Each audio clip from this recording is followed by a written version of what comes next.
welcome to this deep dive. So, you're tuning in because, well, you want to get a real handle on what's been happening in Jammu and Kashmir. You're right. And that's exactly what we're aiming for today. We've gone through a lot of the information you shared.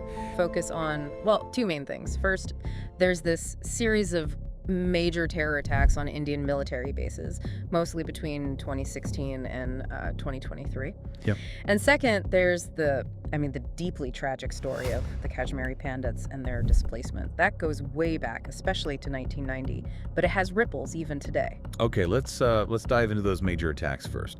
The sources lay out 5 key incidents, right, between 2016 and 2023.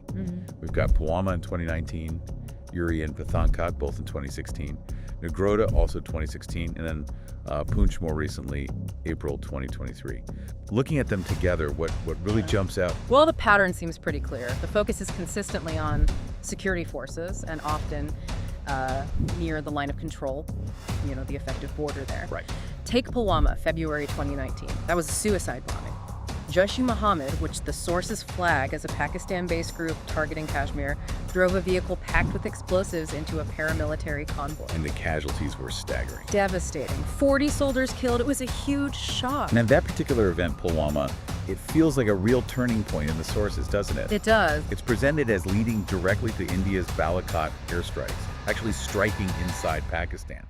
And then later that year, the revocation of Article 370 happened, changing Jammu and Kashmir's special status. Yes, and internationally there was a lot of condemnation aimed at Pakistan regarding, terrorism. The timeline seems very direct in the sources.